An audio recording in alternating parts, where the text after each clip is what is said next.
Assalamualaikum warahmatullahi wabarakatuh, dan salam sejahtera untuk kita semua. Dua sumber bahan bakar utama kita adalah karbohidrat dan lemak, yang menyediakan energi yang dibutuhkan oleh setiap fungsi tubuh. Sumber utama tersebut kita peroleh dari makanan dan cairan yang kita konsumsi. Rata-rata tubuh kita bisa menyimpan energi senilai lebih dari 100.000 kalori dalam bentuk lemak dan 2.000 kalori dalam bentuk karbohidrat. Itulah kapasitas tangki bahan bakar kita. Sedangkan kebutuhan bahan bakar manusia per hari untuk aktivitas sehari-hari di luar olahraga kurang lebih 2.000 hingga 2.500 kalori per hari. Dari sini mungkin kita berpikir, kalau tangki bahan bakar diisi full tank, ini bisa menyediakan energi setidaknya untuk 40 hari. Tetapi tidak sesederhana itu. Fakta yang kita hadapi adalah beberapa jam setelah makan, perut kita keroncongan, badan terasa lemas, seperti tidak ada tenaga. Singkatnya, hal tersebut terjadi karena lebih mudah dan lebih cepat bagi tubuh untuk mengekstraksi energi dari karbohidrat dibandingkan dari lemak.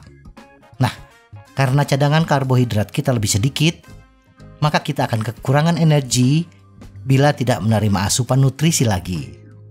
Apalagi bila kita berolahraga, kebutuhan energi kita akan bertambah dan mempercepat habisnya cadangan karbohidrat kita. Jadi, bagi pesepeda, memastikan ketersediaan karbohidrat sebelum, selama, dan setelah bersepeda adalah kunci agar kita bisa menikmati acara bersepeda dan lebih bertenaga. Untuk itu, mari kita bahas bagaimana asupan nutrisi yang kita butuhkan sebelum, selama, dan setelah bersepeda.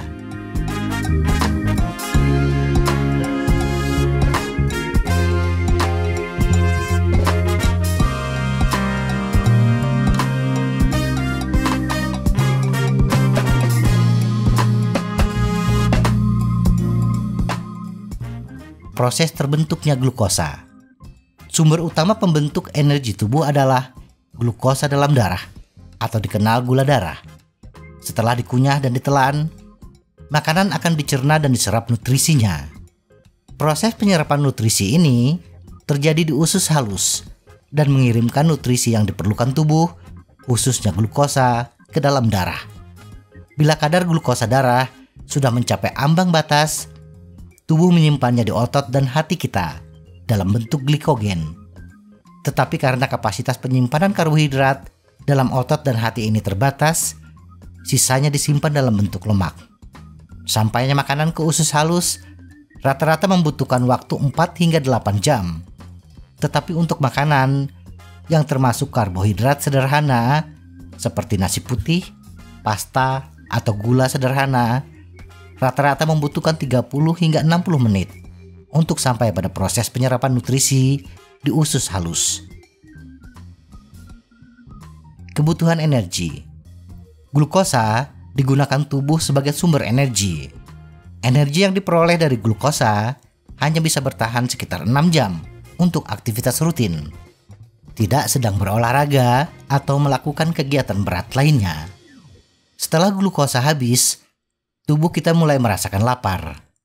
Jika selama 10 hingga 16 jam kita tidak juga memperoleh asupan makanan, tubuh mulai menggunakan cadangan lemak untuk diubah menjadi energi.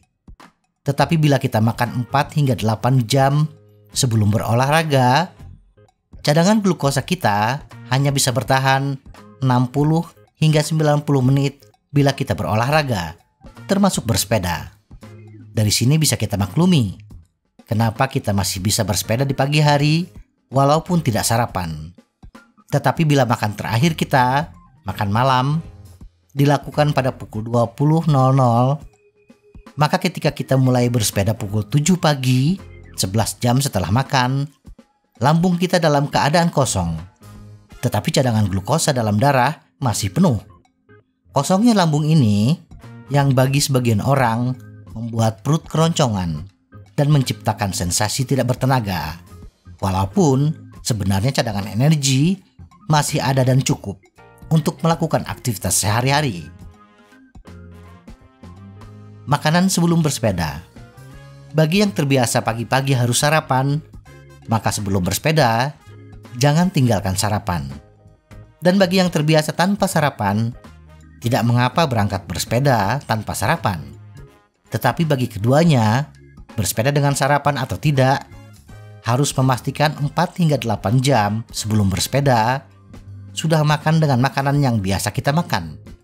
Untuk memastikan simpanan glikogen kita terisi penuh dan kita terhidrasi dengan baik. Dan 30 hingga 60 menit sebelum berangkat, tambahkan cadangan glukosa kita dengan mengkonsumsi makanan dengan karbohidrat sederhana. Misalnya minum secangkir kopi atau teh manis. Dan akan lebih baik bila menggunakan pemanis dari madu untuk memastikan kadar glukosa dalam darah tersedia dengan cukup, terutama pada hari perlombaan atau acara ketika kegugupan pra-perlombaan membuat pencernaan menjadi lebih sulit. Konsumsilah makanan dengan kombinasi sumber protein dan karbohidrat yang baik. Setengah jus buah, setengah air adalah cara yang bagus untuk menghidrasi. Dan fruktosa dari jus juga akan berkontribusi pada kebutuhan karbohidrat kita. Sumber protein ringan seperti telur orak-arik, kacang-kacangan, dan biji-bijian, bila dikombinasikan dengan karbohidrat sederhana seperti bubur ayam, akan menjamin ketersediaan glukosa darah yang berlimpah. Makanan selama bersepeda. Jenis latihan bersepeda yang berbeda membutuhkan bahan bakar dengan cara yang berbeda. Bila kita hanya bersepeda santai dan tidak terlalu lama, di bawah 60 menit, tidak benar-benar membutuhkan bahan bakar ekstra, karena kita bisa mengandalkan simpanan glikogen yang ada. Selain itu, pada intensitas yang lebih rendah, tubuh akan lebih banyak memanfaatkan simpanan lemak tubuh untuk kebutuhan energi kita.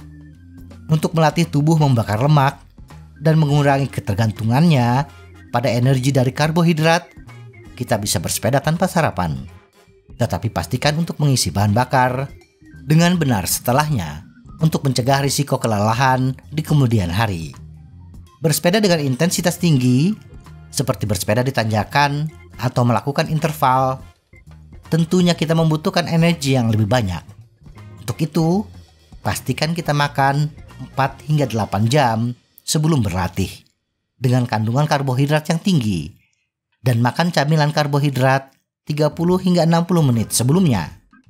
Dalam durasi 60 menit bersepeda, kita bisa untuk tidak makan lagi. Tetapi bila kita bersepeda lebih dari 60 menit, pastikan mengkonsumsi karbohidrat selama perjalanan. Setelah 60 menit pertama, pastikan kita makan 10 gram karbohidrat untuk durasi 10 menit atau 60 gram per jam. Untuk frekuensi yang nyaman dan dapat diatur untuk mencapai target karbohidrat per jam untuk bersepeda, berlari, dan olahraga ketahanan lainnya, direkomendasikan 3 kali makan dalam 1 jam, 20 gram setiap 20 menit, atau 30 gram karbohidrat setiap 30 menit.